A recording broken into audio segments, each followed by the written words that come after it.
How's everybody doing? My name is Anthony Brian Logan, and today we got to talk about the very first DNC debate of the 2020 election cycle, which will be this month, June 26th and the 27th. That'll be on the Wednesday and Thursday of that particular week. Now, there's a lot to unpack here.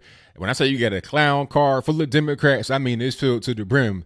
This might be a clown Winnebago, a clown Airbus. It is a lot of people.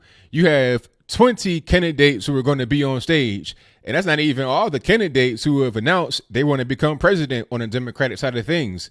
Now, let's start with those who are actually in there, and then we'll get into all the details of the debate, how it's going to be, who's going to be in the 2 days, all that. Now, I got my notes here, so pardon me. I'm going to just read off of my list. You have Joe Biden, Bernie Sanders, Pete Buttigieg, Kamala Harris, Pocahontas, Beto O'Rourke, Andrew Yang, Cory Booker, Julian Castro, Tulsi Gabbard, Jay Inslee, Amy Klobuchar, Marianne Williamson, Bill de Blasio, Michael Bennet, John Delaney, Christian Gillibrand, John Hickenlooper, Tim Ryan, and Eric Swalwell. Now, I've heard of most of these people, but some of them I have no idea who they are. I mean, who is Michael Bennet? Never heard of him. John Delaney sounds familiar. Tim Ryan, don't know who that is. Eric Swalwell, I've seen him because of the fact that he has like no support. You know, that's the only reason why I've seen him. But so you got three Democrats who are not even going to be there. You got Steve Bullock from Montana, Seth Moulton from Massachusetts, and Wayne Messam from Florida. They're not going to be on stage. Now, the qualifications to be in a debate, I'm not really sure. I guess you got to have more than 0, because here's the qualifications to be in the two different groups they're going to break the 20 people up in. If you have more than 2%, you're in one group. If you have less than 2%, you're going to be in the other group. So it's kind of crazy how you can have one entire group that I would assume is the mathematical equivalent, the numerical equivalent to the first group that has less than 2% support. I mean, come on. I think you could just take that group that's polling that low and just eliminate them right now. They have 0 chance. The reality is Joe Biden has pretty much cinched the nomination, but if you have less than 2%, why even show up? What's the point? I guess for our entertainment, for TV purposes, for ratings, for ad dollars, maybe that makes sense, but anything else is really just unnecessary. Now, you would think just by logic and what I said that those who have more than 2% polling will be on the first night, that Wednesday, and those who have less will be on the second night, that Thursday, but that's not what's going to happen. They're going to do kind of a random draft lottery, almost similar to the NBA lottery at Rockefeller Center today, which is Friday, June 14th.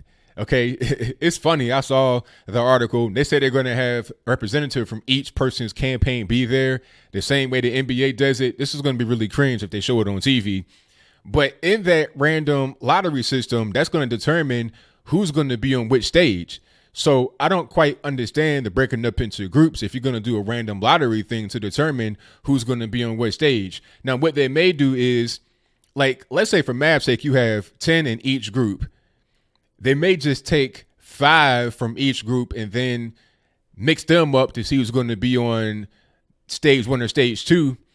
I don't know how they're going to do it. It didn't really clarify that. But if everybody's going to be in the draft, what's the point in having the groups broken up to begin with? Just lump all 20 together in one box and draw from that to see who's going to be on the first night or the second night. But I digress. This whole thing is just kind of weird. From the candidates who are on stage, from the policies they're talking about, everything about this is strange. Let's get into the candidates a little bit to see what they got going on. One thing I noticed is that there's not much of a difference between those trying to become the president. They're all kind of saying the same things. Healthcare for all, abortion is a right, F Trump, that type of thing. There's not much of a difference. The reason why Joe Biden has a lead is because he was in the White House for 8 years with Obama, and he has name recognition, and he has the media behind him. The media, they're pulling out all the stops to defend this man, Joe Biden. They're defending the crime bill. They're defending his creepiness. They're defending all of that. Not so much of anybody else. There was a story about Kamala Harris that broke that I talked about her and Willie Brown and the pay for play, the quid pro quo, that type of thing, sleeping the way to the top. That has not been defended yet by the mainstream media. That's pretty interesting. There's a lot of rumors about Cory Booker and other people. I don't see this massive defense, this massive front to defend them, because I think they all know that all this debate stuff is kind of a dog and pony show. Joe Biden is going to be the main one in there to actually win. Now, what I want to see is a little bit of entertainment, because at this point, I know it's going to be Joe Biden. Bernie Sanders is the closest guy that could possibly defeat him, but that's an illusion because he was in that same position in 2016's campaign cycle. But you see what the DNC did to him. They pretty much got him out of there. They scammed him essentially and got him out. I don't know why he's trying to become president again. Like, what are you going to do differently this time than what you did last time? How are you going to be able to succeed? You were already defeated by the DNC. So if you're still in the DNC trying to become the president, like, why? Just trying to raise money? I don't really know what the point is. But again, I digress. I want to see a little bit of entertainment. I want to see the questioners, the moderators ask some hard-hitting questions.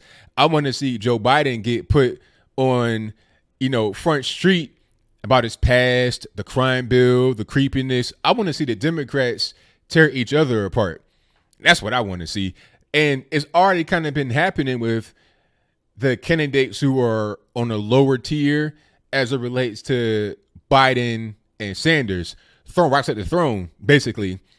They're trying to say, oh, they feel like they're too big and too important to Hollywood, essentially, to come and be at all these events. So I want to see more of that same energy. I don't want to see a kumbaya. I want to kind of see blood sport happening here. Out of all the people that are lower who have a chance to rise in the debates, I would say probably Andrew Yang, people like that, Marianne Williamson maybe. They're talking about giving out free money. So anytime you're talking about giving out free money, that can elevate you. Yang talking about UBI and Marianne talking about reparations. $200 billion reparations for black folks. She's talking about that. But anybody else, I don't really see. Cory Booker, Kamala Harris, we've seen them pretty much shoot their shot all throughout the past couple of years when they've had the cameras on them during Senate hearings and things like that. They're not going to really say anything new. But there's nobody else that has a chance. And the reason why I say Yang, aside from the money, is because he's Asian. So you got a minority, a younger guy. He may kind of rise up. He won't get to the level of Joe Biden, obviously, but he still may rise up a little bit from the debates. So that is it in a nutshell. I will be streaming those events the week after next. That'll be Wednesday, June 26th, and Thursday, June 27th. That's going to be in Miami, Florida. I'll be here in ABL studio streaming it, taking questions and calls and all that good stuff and giving you my 2 cents. But that is all I got for this video. So what do you think? Do you think that this debate process is going to be entertaining? Is it going to be fun? Is it going to be good? Is it going to be informative? Or do you think that it won't be any of those things? It's going to be a lot of the same old rhetoric they've been talking about for the past 2 or 3 years. F Trump, abortion is a human right, healthcare for all, free money. I got more goodies to give than the next guy does, that type of thing. Is it going to be actually informative? Is it going to be fruitful? Who from the pack of people that I named has the best chance to rise to the top? Who has the best chance to maybe play spoiler? Who has the best chance to be able to get name recognition and do other things? So let's say maybe they don't become president. Maybe they become governor. Maybe they become senator. Maybe they do something else that is possibly equally important as becoming the president. Whatever your comments are, please let me know in the comments below. And that's all I got to say for this video. If you like what you heard, please comment, rate, share, and subscribe. Peace.